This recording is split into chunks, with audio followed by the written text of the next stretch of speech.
Go Packers.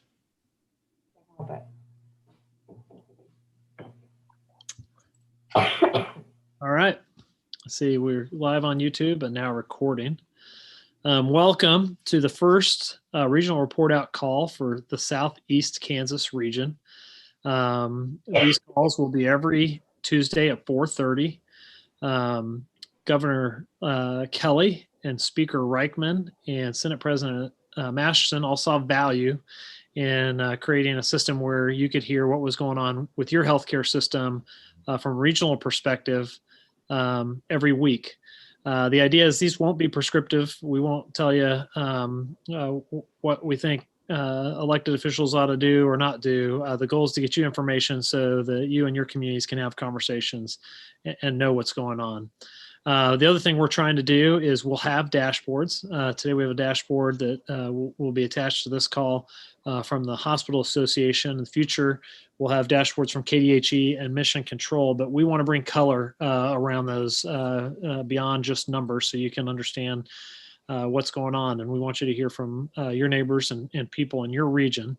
The rhythm of these calls will start with public health and hear what's going on from a testing, positivity rate, and other issues that they're working with. They really are the first indicator of when there's spikes, and then it kind of rolls on in the coming weeks into hospitals and what's going on there, and then into death rates after that a couple weeks later. And so we'll start with public health to hear what's going on and from a trend line and what they're seeing and what they're concerned about and where there's opportunities for more testing and things like that. And then we'll pivot into hospitals and what's going on in the hospitals in your region. These are 7 regions that were established by KDHE and the healthcare coalitions. You can see the map on our website that I'll give you here in just a minute to see which other counties are in your region. But this is something that emergency management uses and some others, and healthcare systems really flow regionally as they move. So let me give you the website so you can go, you can either watch these lives on the YouTube channel or you can sign up to get an email and we'll hit the YouTube link to you along with the dashboard. I really encourage you to go sign up there.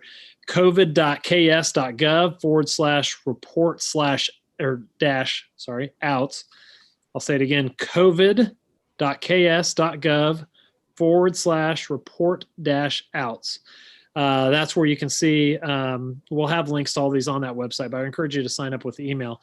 You also see on there an email address. We're not going to do live Q&A on these calls. We're trying to keep them to 15 to 30 minutes so they're more easily consumable for you. But you can email ksregionalreport@gmail.com, ksregionalreport@gmail.com, and give us your questions. Just tell us you're talking about the Southeast region, and we'll try and answer those questions on the next week's call. We'll also end each call with a bright spot story. A lot of the things we'll be discussing are kind of heavier topics, and it's just a good reminder to catch people doing something right, which is essentially bringing some kindness and light into the world. And so if you have some of those from your region, share us with those on that same ksregionalreport@gmail.com. So let's get started. And I'd like to just say, I guess we're building this airplane as we fly it. Everybody that's on this call is getting on with very short notice. We just wanted to stand it up and start getting information out.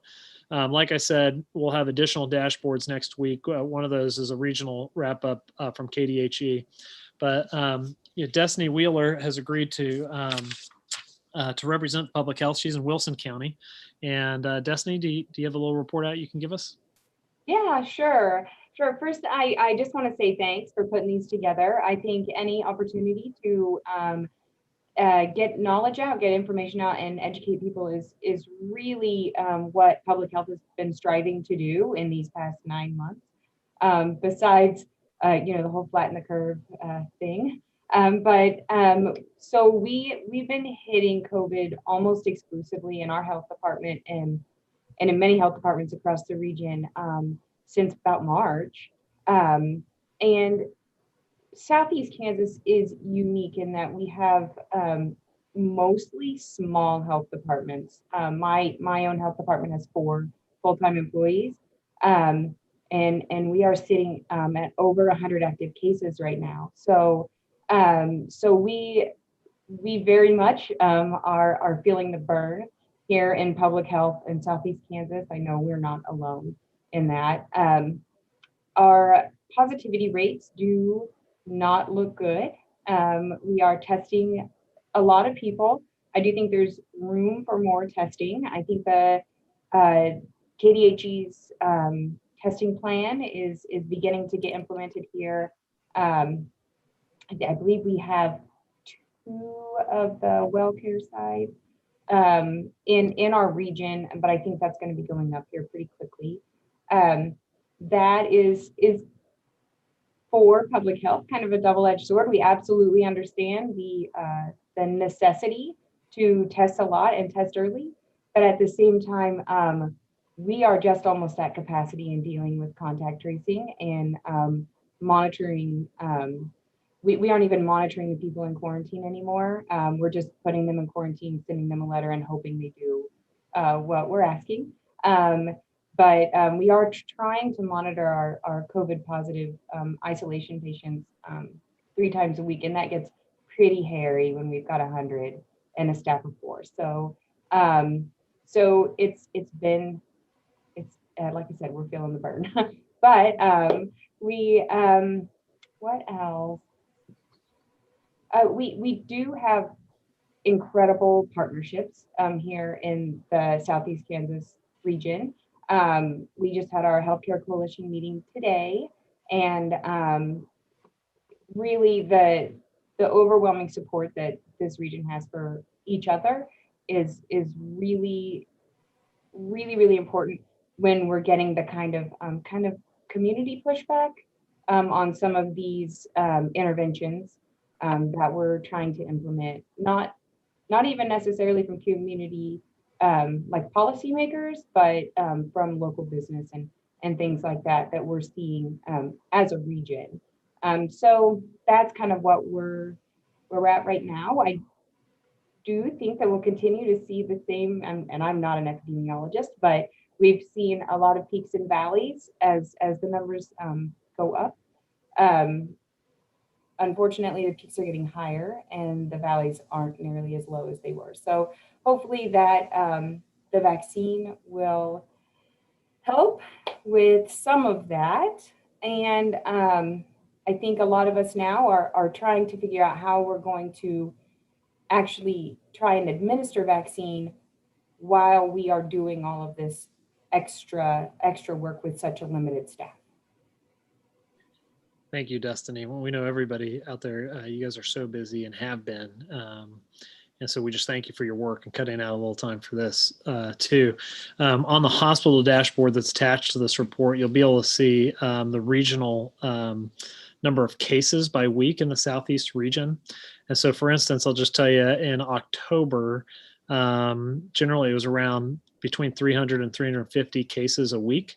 And that really came up in November to closer, the last 3 weeks of November, it was somewhere between 860 and 970 a week. And now in December, it's bouncing between 1,147 to 1,267 the last 2 weeks. So just in that, think about that over a month and a half, going from in the mid 300s to now the mid 1200s. That's where there's a lot of concern and how it becomes more and more difficult to keep track of. So thank you, Destiny. And we'll have, like I said, the KDHE dashboard to help support too. And as you talk to people in the region, what's going on, we're grateful that you're here today. And the vaccine rollout, I know, is starting. I was on a call with hospitals, starting obviously with healthcare workers, and then to be reaching its way out into communities, kind of based on some other guidelines. And we'll talk about that in upcoming calls, I'm sure. So now let me pivot to Bruce Witt from Ascension Via Christi to talk a little bit about what's going on with our hospitals. Bruce? Sure. Well, John, as you mentioned, the spike that we're seeing in Southeast Kansas and the number of new positive cases, and so what does that mean for hospitals? And clearly, we're seeing a higher number of patients in ICU beds right now, and with that creates some staffing issues. I know we've had 11 hospitals in Southeast Kansas report. I'm looking at the dashboard as well, and 3 indicated they were anticipating critical staffing shortages this week, but I would imagine the other 8 hospitals are still pretty concerned about staffing levels as well as we move forward. So I think I really, maybe turn it over to Drew now, because he's there on the ground in Pittsburgh and can give you a pretty good idea of what we're seeing there. So. Thank you, Bruce. I really liked Destiny's comments. I think she does a good job of representing Southeast Kansas and sort of really some of the emotion that we're feeling at this time.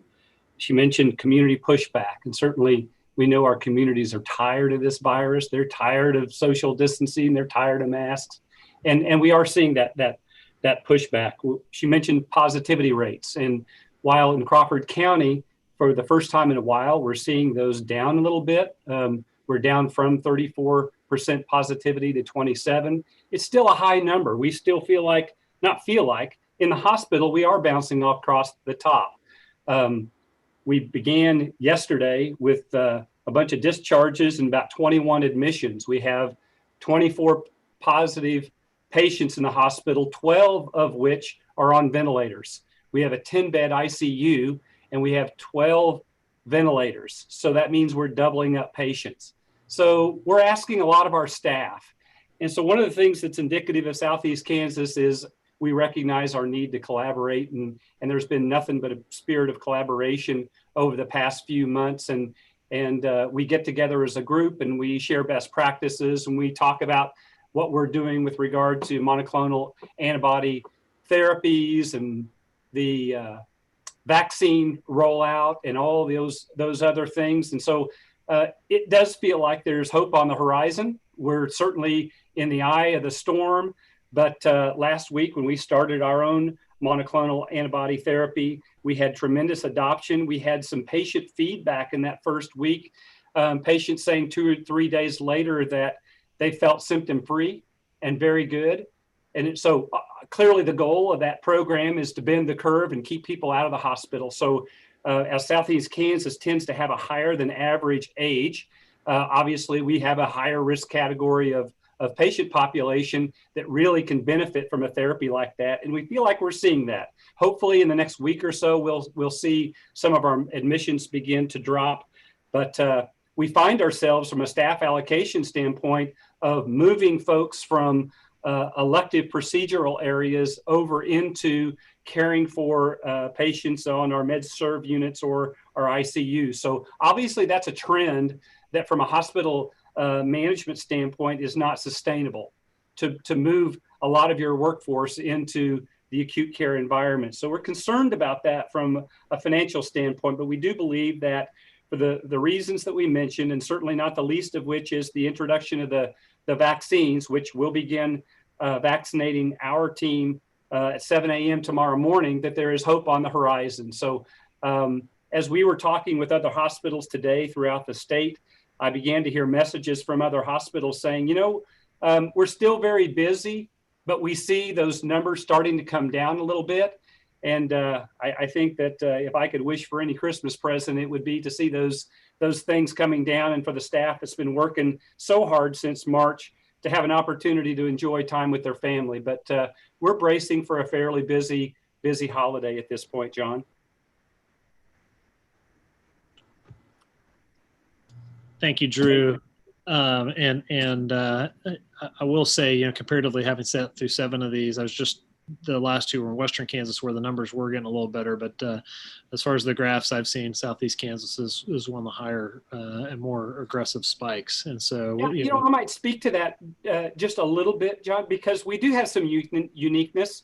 One of the things that we have just to our south is a larger demographic on the Missouri side, and they've also had their rise. And we've seen a number of patients coming over from Missouri because they couldn't find care or access to care in Missouri. And I was on a call with Brian Williams just yesterday, and he was sharing the same story. Their hospital seeing patients from Oklahoma and Missouri. So we have a little bit more pressure, not from our own demographic, but from a demographic in the states that adjoin us.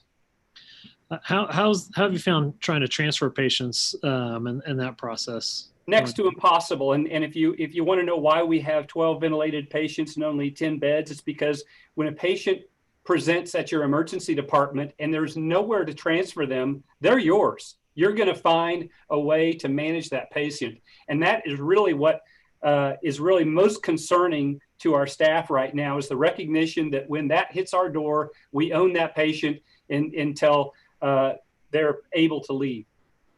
Yeah, I appreciate the way you said that. What would generally happen is you'd be able to find a larger hospital with more machinery and tools and their tool and specialists available to essentially to transfer them up to. And we're hearing a lot of stories where some of those larger hospitals oftentimes are not able to accept transfers. And so it's forcing your team to kind of step in the gap and really do your best. You know, I think it's intuitively obvious, but the folks that are most vulnerable have many other comorbidities.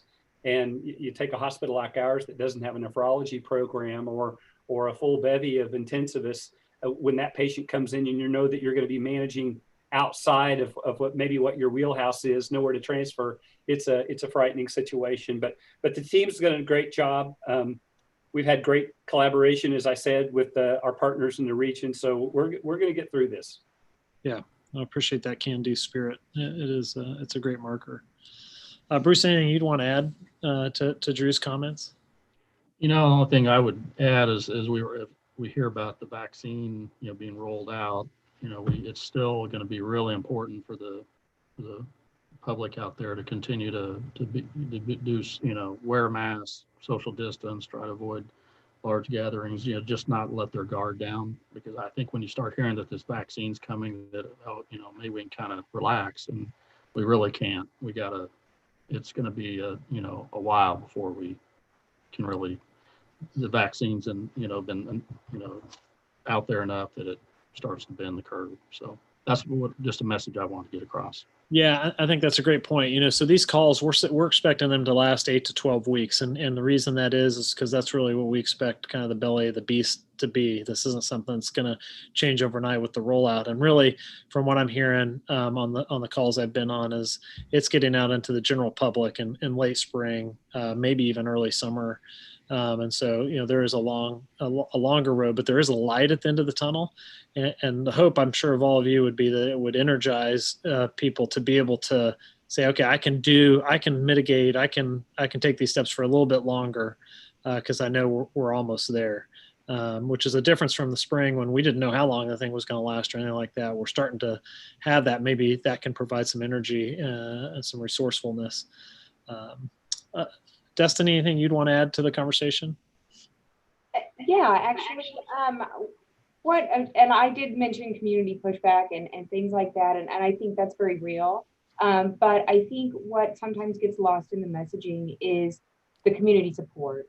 And I know that my community is not unique in that, that there are public health champions out there that are really, really trying to support all of our efforts, delivering masks and hand sanitizers to businesses, leaving thank you notes on your subway when you order it. We are very, very small, many of our communities, and we really, I think the majority of us have really, really come together, and we really are in it together. And I think that sometimes gets lost in the messaging of how that community support, how important that is, and how abundant it is.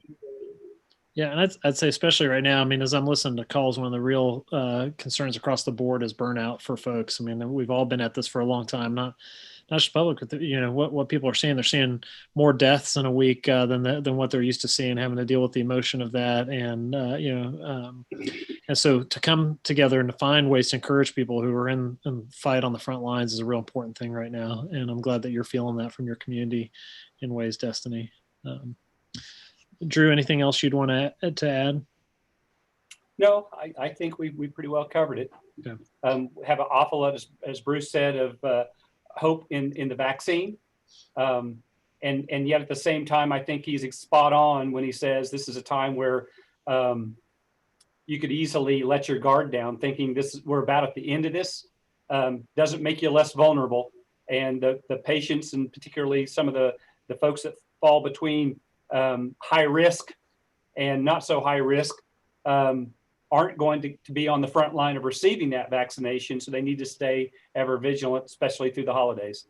Yeah, and I guess maybe it's a point that needs to be made. We probably are all assuming everybody understands this, but as teams are stretched and your ICU beds are stretched, that goes for non-COVID patients as well, whether you're in a car accident or fall off a ladder or have a heart attack.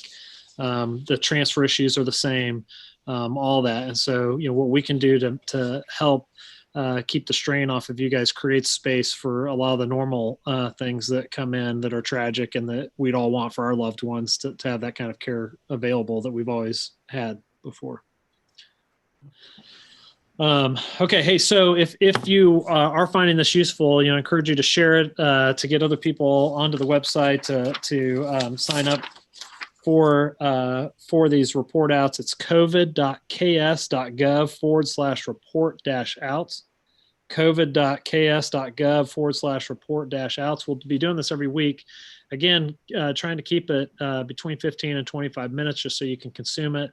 Trying to turn the data into real life and color, but just so you can know what's going on in your region. And it's been eye-opening for me just how regionalized all this is, and that it is.